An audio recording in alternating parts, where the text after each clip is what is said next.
অর্থাৎ তাকে মেরে ফেলার উদ্দেশ্যেই কিন্তু তাকে আঘাত করা হয়েছে। 13 তারিখ ইফতারির পরেই রোজা হলের নামাজ পড়লাম, নামাজ পড়ে দোকানে আসি, চা খাচ্ছি।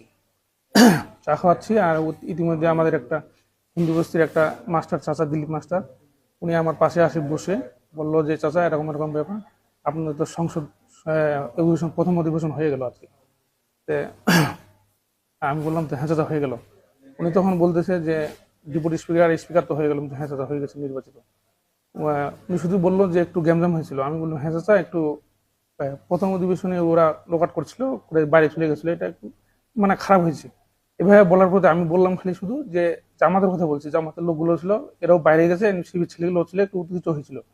এই কথা বলার পরে আমি জামাতের কথা কেন বলছি, ওখানকার জামাতের ওয়ার্ড সভাপতি রবিউল ইসলাম, রবিউল আওয়াল, ও আমার কাছে আসে ধরে বলতেছে, আমাকে গালিগালাজ করতেছে, বেটা মাদ্রাসা, ওকে কে বলার অধিকার দিচ্ছে জামাত বলার?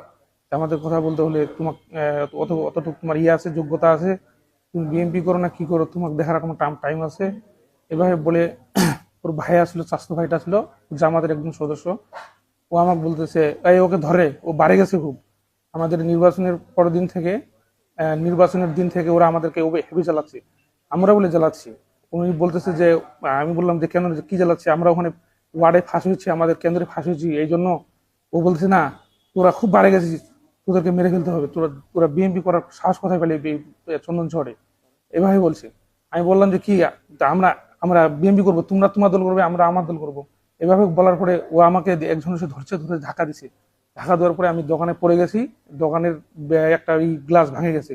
পরে তারপর আমার সভাপতি, হ্যাঁ বলছি, আমার সভাপতি আসলো, আসে ওকে ধরছে, বলছে এই কেন ওকে ধাক্কাধাক্কি করতেছিস, ধাক্কাধাক্কি করলে কি হবে, এমনি বলে কথা বলে, ও বলছে না ওকে আজকে মেরে ফেলবো, এভাবে বলছে। তারপর 3-4 জন বসে আমাকে একটা কোপ দিছে একেবারে এখানে মাথায়, একজন কোপ দিছে, আর 2জন রোড আছে, ওটা ওটা প্রস্তুত ছিল না কি ছিল আমি জানি না।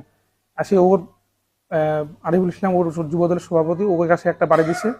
আমার ভতিজা রুবেল, ও হচ্ছে যুবদলের একটা সদস্য, ওকে দুপাশে দুইটা একবারে লাঠি দিয়ে বাড়ি দিচ্ছে। এভাবে বাড়ি হাতাহাতি করছে। আমরা 3জনে মহামত, ওখানে আমরা 3জনে ছিলাম, 3জনকে ওরা 10-12 জন লোক এসে আমাদেরকে একবার পিটাপিটি শুরু করে। এই পিটাপিটি শুরু করে আমি তখন, আমাকে যখন বাড়ি দেয়, খুব দেয়, আমি কিন্তু মাথায় পড়ে গিয়ে অজ্ঞান হয়ে পড়ে গেছি। পড়ে যাওয়ার পরে তখন ওখান থেকে ধরে আমাকে হাসপাতালে নিয়ে যায়। 2 নং একমরদ ইউনিয়ন 1 নং ওয়ার্ডের যুবদলের সভাপতি। তো আমরা 13 তারিখে আমরা রমজানের রোজা ইফতারির পরে আমরা দোকানে, ওখানে এক দোকান আছে, তাপসের দোকান, হ্যাঁ হ্যাঁ, দোকানে ওখানে যাই দেখলাম ফারুক চাচা আমার সাংগঠনিক আরেক মাস্টার সাহেব, উনি গল্প করতে করতে এক পর্যায়ে উনি জামাতের একটা কথা বলছে, ওই যে প্রথম অধিবেশনের ওয়ার্কআউটের বিষয়টা নিয়ে, হ্যাঁ, কথা কাটাকাটির পরিপ্রেক্ষিতে তখন ওনাদের মধ্যে ধস্তাধস্তি শুরু হয়ে যায়। পরে আমি সামলাতে গিয়ে পরে ওনারা শুধু একটা কথা বলতেছে যে চন্দন চটে কোনো বিএনপি থাকবে না, আমরা কোনো বিএনপি রাখবো না, যে বেটা আসবে ওকে ধর, ওকে মার, ওকে কাট। ওকে দেওয়ার পরে যখন ওকে বাঁচাইতে গেছি তখন নিজের যান বাঁচাইতে মুশকিল, তখন আমাকেও কোপ দিছে, আমার চাচাতো ভাই ছিল ওকেও কোপ দিছে, রুবেল, ও আমাদের সদস্য। এবং আমরা ওরা যে পূর্ব পরিকল্পনা এখানে ছিল আমরা এটা লক্ষ্য করে নাই। আর ওই স্থানটা হচ্ছে ওদের বাসার সামনে। আর জামাতের লোকজন, জামাতের সভাপতি রবিউল আওয়াল, জামাতের সহসভাপতি আকবর আলী এবং ওরই চাচাতো ভাই আক্তারুল ইসলাম সহ ওদের বাড়ির সবাই জামাতপন্থী ওরা যারা ছিল সবাই ওরা একত্রিত হয়ে আমাদের উপর হামলা করে এবং খুব নির্মম একটা হামলা, ওরা সন্ত্রাসীমূলক আচরণ করছে। আমরা নিজেদেরকে বাঁচাইতে হিমশিম খাই, তখন ওখানে আমরা লুটে পড়ে যাই। এলাকার লোকজন আমাদেরকে ধরে নিয়ে হাসপাতালে নিয়ে আসে। হাসপাতালে নিয়ে আসার পর আমরা অজ্ঞান হয়ে আর কিছু বলতে পারি না। পরবর্তীতে আমরা যাই দেখতে পাই যে আমরা হাসপাতালে। তো এই সন্ত্রাসীর কার্যকলাপের পরিপ্রেক্ষিতে আমরা এতটুকুই বলতে চাই, এটার জন্য একটা সুষ্ঠু বিচার আমরা পাই। এটা আমরা থানায় আমরা একটা আবেদন করছি, এই আবেদনের পরিপ্রেক্ষিতে আমাদের একটা সুষ্ঠু বিচার আমরা চাই আপনাদের। মূলত বলা যায় এটা রাজনৈতিক প্রতিহিংসা এবং রাজনৈতিক কেন্দ্র করেই কিন্তু এই মানে তারা আমার নেতাকর্মীদের উপরে আক্রমণাত্মক ভাবে তারা হামলা করেছে। এবং আমি দেখেছি যে আমার যে ফারুক হোসেন সাংগঠনিক সম্পাদক, ওর মাথায় কিন্তু 10টি সেলাই আছে, অর্থাৎ তাকে মেরে ফেলার উদ্দেশ্যেই কিন্তু তাকে আঘাত করা হয়েছে। এবং ওই দোকানের আশেপাশে যতগুলো লোক ছিল ওরা প্রায় 10 থেকে 12 জন জামাতের নেতাকর্মী ছিল এবং আমার এরা ইফতারের পরেই ওখানে গেছে চা খাওয়ার উদ্দেশ্য করে। কিন্তু ওই সংসদের ওয়াকআউটের বিষয়টি নিয়ে জামাত এটা ঠিক করে নাই, এরা বলেছে, আর জামাতের সমর্থক হওয়ায় তারা এদেরকে ইয়ে করছে। তবে বিষয়টি হলো পূর্ব পরিকল্পিত, কারণ ওই নির্বাচনে জাতীয় নির্বাচনের সময় ওই কেন্দ্রে কিন্তু বিএনপি ওখানে জয়লাভ করে এবং জামাত এখানে পরাজিত হয়। মূলত সেই বিষয়টিই ছিল, সেটিকে কেন্দ্র করেই কিন্তু তারা গতকালকে এই দুর্ঘটনা ঘটিয়েছে, তারা মেরেছে। এখন আমরা বলতে চাই যে রাজনীতি আসলে সহনশীলতার রাজনীতির, সহাবস্থানের রাজনীতি কিন্তু বিএনপির চেয়ারম্যান এবং বাংলাদেশের প্রধানমন্ত্রী জনাব তারেক রহমান করছেন।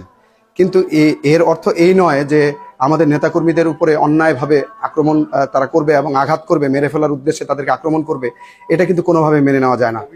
সুতরাং আমি প্রত্যাশা করছি, হ্যাঁ, অভিযোগ একটি করা হয়েছে রানীশঙ্কল থানায়, সেখানে স্পেসিফিকভাবে 10 থেকে 12 জন নেতাকর্মীর, জামাতের নেতাকর্মীর নামে মামলা করা হয়েছে।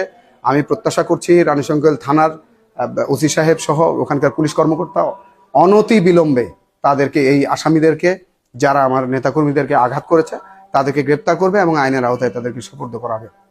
আমি এটি দৃঢ়ভাবে প্রত্যাশা করছি এবং এটি যেন পুনরাবৃত্তি না ঘটে, নতুবা এটি নিশ্চয়ই একটি পরিবেশকে অশান্তি করবে। এমনি কথা কাটাকাটি হওয়ার পরে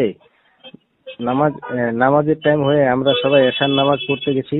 তারাবি পরে আসতে আমাদের একজনের উপরে ওরা হামলা করছে। ওরা নামাজ পড়তে যায় নাই, ওরা আরো লাঠি সোটা নিয়ে রেডি, অনেক ধারালো অস্ত্র থেকে শুরু করে অনেকগুলা নিয়ে ওরা রেডি আছে।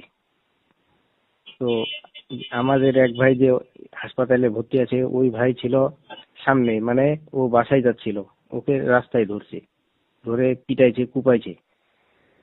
আর ওরা যে আহত হয়েছে, আমাদের এখানে কিছু নাই।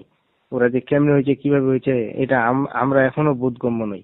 আমরা বুঝতে পারতেছি না যে কেন ওরা এভাবে করে আমাদের উপরে চাপ দিচ্ছে।